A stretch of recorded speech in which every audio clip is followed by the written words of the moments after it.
Next up, we'll be hearing from industry experts and voices in the small business community for a conversation on Hispanic small business ownership trends and the pursuit of the American dream. I'm pleased to welcome on stage Alan Gutierrez, Associate Administrator in the Office of Entrepreneurial Development at the Small Business Administration, Ana Bermudez, the founder and CEO of Tagit, a mobile app that allows TV viewers to buy items from their favorite TV shows, Tara Palacios, the director of BizLaunch, Arlington, Virginia's small business and entrepreneurial assistance network, which hosts over 40 workshops a year aimed at helping local small business owners plan, develop, and grow their business. And Barbara Bird, professor emerita in the Kogod School of Business at American University. The Hill Latinos staff writer, Rafael Bernal, will be leading this conversation. Rafael, the floor is yours. Thanks, Diana, and welcome all. And as she said, we're going to jump straight into the questions. It's almost like, you almost don't have to say it, that Latino entrepreneurship is growing faster than small business and other demographics. But there's still barriers, and there's still specific barriers to Latinos. So let's get into that, like, to each of you. What are these barriers, and how do you eliminate them? Let's start way on the other side with Alan. Sure. Thank you very much for the opportunity to be here and for all of you being here. Certainly it's a very exciting time, as Mark had mentioned, and congratulations for all you're doing and your leadership over there. It's so exciting, and look forward to working closely together on the real, importance of how we're moving forward. But going back to, the challenges, certainly one of the things we see at SBA, at Small Business Administration, is that it's not only a Latino thing, it's not only a Hispanic thing, it's across the board in terms of access to capital in that aspect, right? So one of the things that we're doing from the leadership of Administrator McMahon and myself and other leaders in the agency is really engaging and really facilitating our district offices, which are 68 strong across the country, to really engage more and working more closely together with the lending community. And what I would say on that is that making it more accessible, we just launched a couple months ago a portal called Lending Match, where it facilitates the individual to be able to put his or her information, and will give them instantly information of what route to take from that perspective. So we've also engaged and really put more emphasis on our district offices throughout to an increase more of loans and more opportunity for individuals from that standpoint. So that's what we're doing in terms of, how do we create that? Because we recognize that, capital is the engine, the fuel that is part of the engine. So that's what we're looking at from SBA. Now, Ana, I know your capital is one of your core issues, Yes. As we've talked about. What do you see as the main challenges for Latinos in access to capital? Well, I think the very interesting thing is that as Latinos, we forget that we are part of the 1%. Unfortunately, the 1% that we are a part of is the lower 1%. So when I'm looking at Latinas specifically, or the Latinx community, or whatever our community is, we are looking at representing less than 1% of Latinas are actually receiving contracts for procurement in Fortune 500 companies. I'm not sure how low the statistic is for Latinas actually obtaining capital from VCs, but it seems to be a theme of less than 1% across all opportunities within business. So having that business outlook and understanding that capital and opportunity are very important for the success of any business. When you're working in the tech industry, where women as a whole are not represented as well, the obstacles are just that much greater. So yes, capital is one of them, opportunity with contracts is another, and then lack of representation. Right, and Tara, sort of at the hyper-local level, what does that look like? What does that look like in Arlington? Yes, so one of the things that we've done for the last, I would say, close to 15 years is we have a BizLaunch en Español program. And with that program, we work very closely with entrepreneurs from the very beginning, as soon as they have an idea of what they want to do.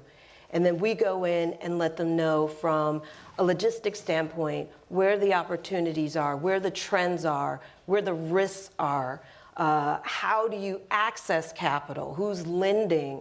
Working very closely with our partners in the SBA and making sure, because what we found, whether it's Latino entrepreneurs, entrepreneurs from all over the world, if you have access to information to understand what you're dealing with, you minimize the risk, and the opportunity is so much better for you because you're going out there with the information that you need.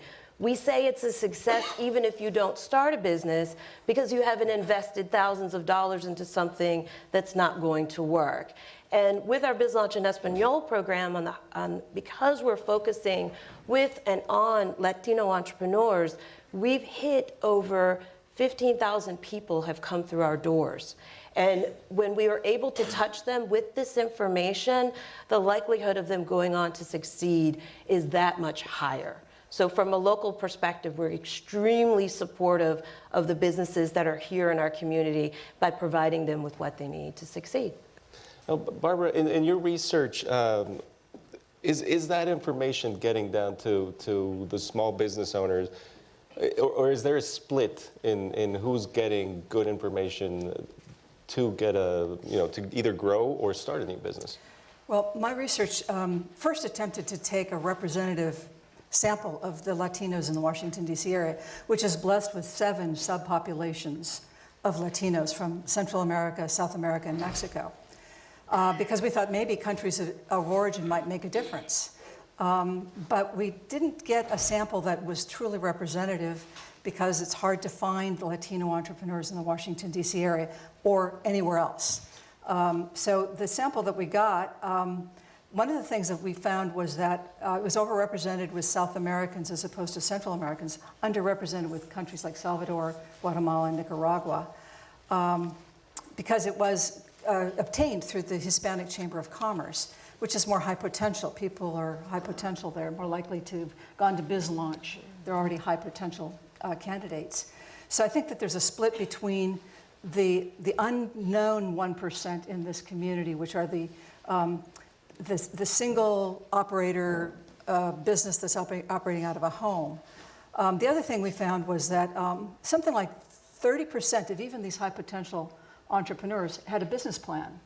So one of the things that goes into being able to get a loan or to find funding through angels and other sources is having a written document. It doesn't have to be a formal business plan, but something that actually puts your business model into words that can be shared with other people. And I think that's one of the things that we can contribute as educators and service providers to the Latinos in our community. Let's look at this from the perspective of personal experience.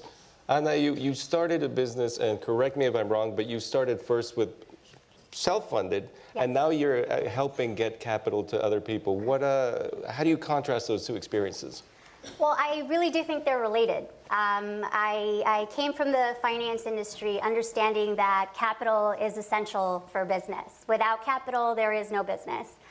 So I understood very early on that accessing capital was important. Understanding what interest rate you were possibly borrowing money at was also important. But because I had a very successful career in finance, I was able to create a savings account. I was able to fund a retirement account. So when the opportunity came for me to start a business in tech, I said, well, I'd much rather not pay interest and do what many of these other successful entrepreneurs have already done and put my money to work first. Because then investors are more confident in you. Okay, well, if you're willing to risk your own capital, perhaps I could risk some of mine. So understanding the capital component was very important for me. But on the other side is once you obtain that capital or once you run out of your own funds, after the anxiety goes away, you start thinking, okay, well, what's next? How am I going to obtain more capital now to move forward? And the biggest, I guess, characteristic that one must have, other than picking yourself up after every no, is understanding that tomorrow is another day. And just because one person couldn't relate to your business idea or to what you're working on doesn't mean that the person you're meeting with tomorrow will not. So persistence is definitely key but understanding how capital works is just as important. Right. So now, Alan, this is your second tour of duty at the SBA. Yes, yes. And sandwiched in between the two, you helped lead the Latino Coalition and the Chamber of Commerce, the Hispanic Chamber of Commerce. Sort of contrasting what you saw from the private side of things and what you see from the public side of things. What do you think makes Latino business owners different in general? Or can you even generalize like that? I think, that embedded, spirit of entrepreneurship is, I think you equate it from whatever country, from Latin America, when we go visit or go visit our families or aunts or uncles or grandparents, everyone has a business to a certain degree, it seems like, and I was born in Costa Rica, and everyone has a small, they call it their pulperias, and in other places they call it different, but everyone has their entrepreneurship spirit in that aspect. And I think that, as you come to America and to the United States and come for the American dream, then you have additional resources available to be able to take that another step. As you mentioned, capital is an important part of the overall piece, but from SBA's perspective too, under my office, we have 1,000 locations across the country that are, I call the 3 lanes. I call them, we have the small business development centers we have, which you used to your advantage as well. And congratulations on that. So I'm glad you did that. And that's what we want more people to do, is we have the resources available to help you in terms of putting together a business plan. Or if you want additional capital, what are the right steps in that sense? So the small business development centers, the SCORE network in terms of retired individuals that can give you a mentorship. And then also the women business centers. We talked about Latino Entrepreneurship and the fastest growing. Certainly we have over 100 women business centers across the country. We just expanded another 10, I'm happy to say that, in the last month. So we really want to engage and continue to spread that footprint to be able to have those access points, not only for Latino entrepreneurs, but all entrepreneurs across the country.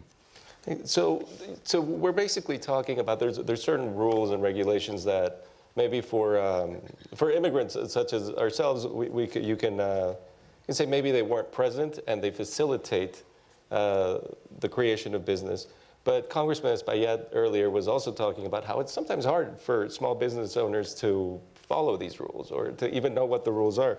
So Tara, at a local level, what federal and state regulations or programs are working and which ones aren't working? So I would say looking at local and being able to navigate is confusing for most people. So if you haven't been born or raised in this country, it's difficult. And then if you add a language barrier, it's even more difficult. And so what we try to do, and in hearing from the congressman earlier, we hear a lot about leasing, challenges with people that are getting into kind of legal arrangements and not knowing what they can do from a legal perspective.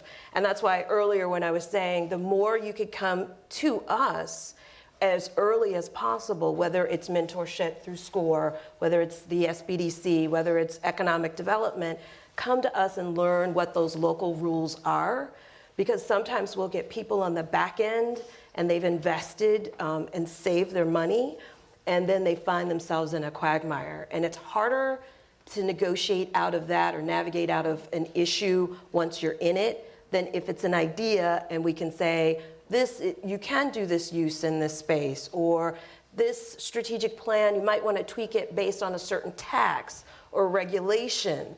And I also encourage a lot of businesses to really follow what's going on the Hill, because a lot of the federal regulations, and this is what we see in economic development, it may not impact you right now, right? You're going along, you're doing your business. But this trade war with China is going to hit you. So what you need to do is to follow what's going on. Go to your congresspeople. Let them know, hey, look, I'm manufacturing in China right now. There's a trade war. How is this going to impact my business? Because I'm telling you, 6 months from now, we're going to feel it. And as a business owner, it's your responsibility to understand how this policy is going to impact you. And we advocate and do a lot of that. And I just encourage everyone to know that on the federal side, on the state side, on the local side, understand as an entrepreneur how that affects you, because this is going to hurt your bottom line and hurt your ability to grow. But do you see that reflected in your research, of federal and state policies and programs sort of affecting the way that Latinos do business? Or is small business somewhat shielded, or does it feel shielded? My research didn't really look at that, so I really can't contribute very much to that. We were mostly interested in getting more information on Latino entrepreneurs. I think that basically it's an under-researched population of business. And most of the studies have been done on Mexican business owners, mostly in California, but in some in the Southwest.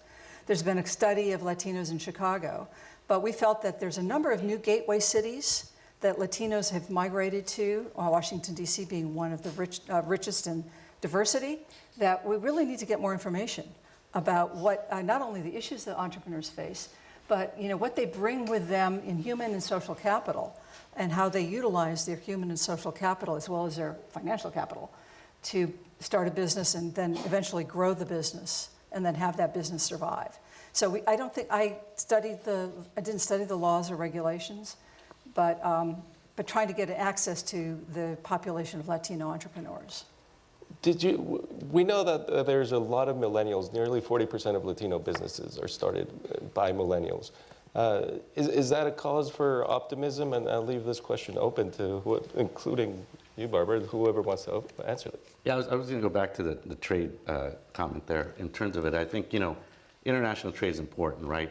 There's 30% of small businesses that do that. But if you look at it from a macro perspective, the tax reform has, really affected in a very positive nature small business community.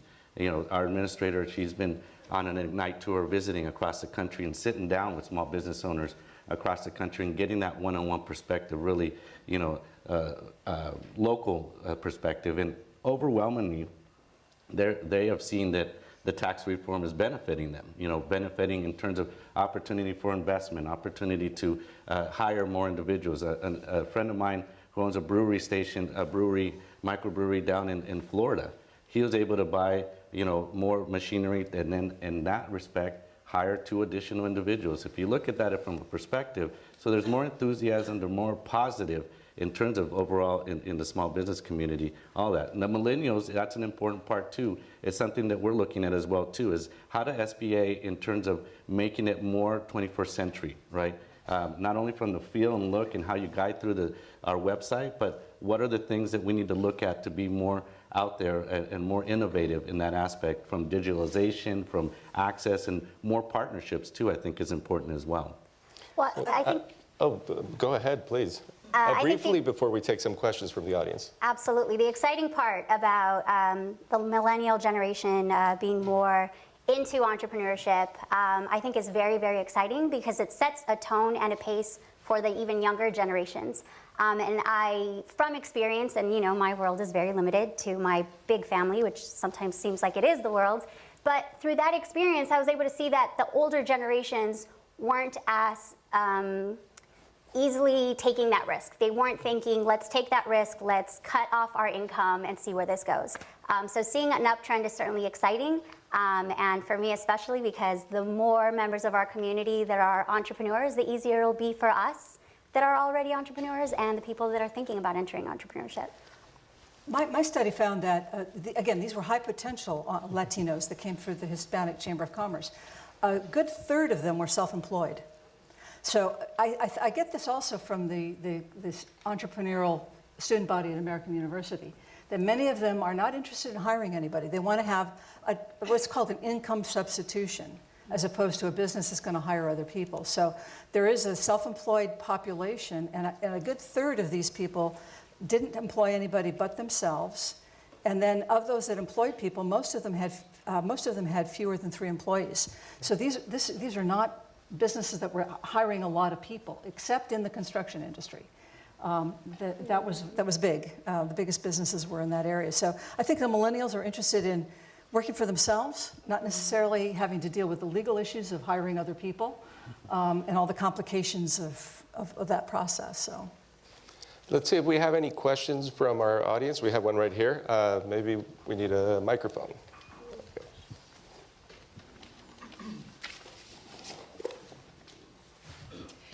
Good morning. Thank you for the opportunity to ask a question. I'm Dr. Minerva Diaz with Diaz Consulting Society, and here's my question. I came up with this business idea, and it's a diplomatic engagement business, or services oriented. My problem is monetizing the concept. So for services, for my kind of business, what can I do, or what can those people who are engaged in this type of business do to monetize, to bring in the clients while we compete with the rest of other similar businesses? Who wants to take that one? I have a very specific example. I had this idea to create this app where you could easily purchase items that you're seeing on TV as you're watching your favorite TV show. And although it was a great idea and I was excited that I could shop more whenever I wanted to, I didn't necessarily know how I was going to monetize it. So creating an app, although it seemed innovative 6-7 years ago, the challenge would have been how will this app be differentiated from the millions of others that have already been created. So my advice to you is definitely speak to mentors in and out of the industry that you are working in or that you're planning on beginning a business in, because they will challenge you to think bigger. They will tear apart your business plan, they will tear apart your idea, and in the process, which is what happened with me, one of my mentors was being very critical of my business idea. He challenged me to think even bigger. And it was in that challenge and in that discussion that we were able to come up with a very lucrative monetization plan.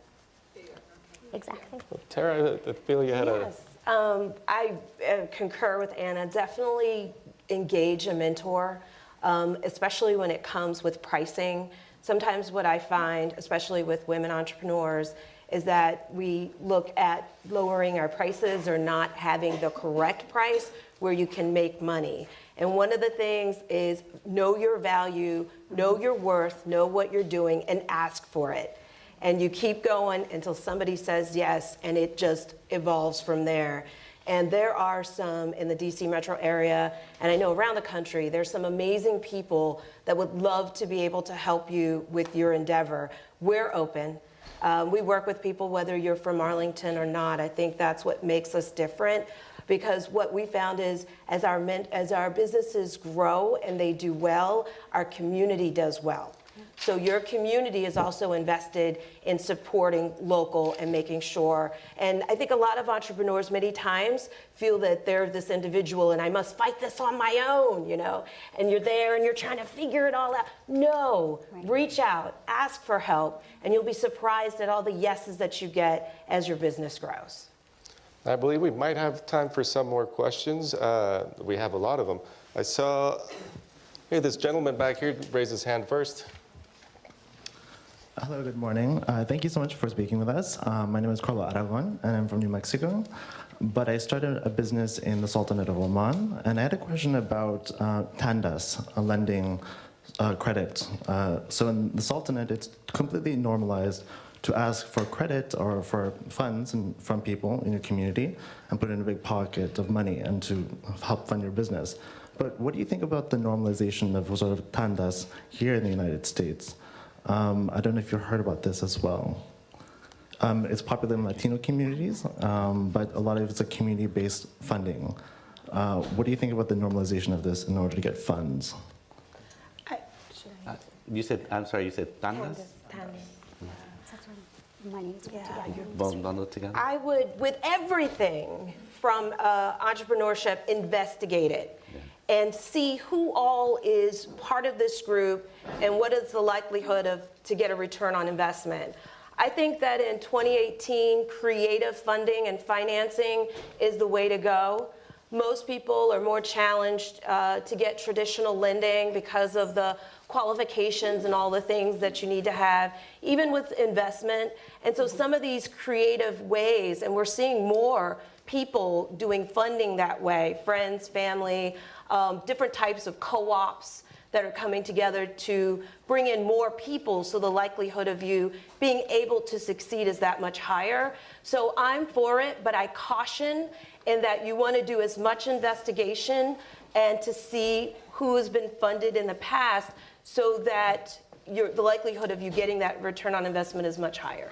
Yeah, and just to add on that, I was thinking about it from a traditional perspective, right? If you're looking for capital and so forth, we talked about it earlier, was also through our offices and through our lending institutions, microloans as well.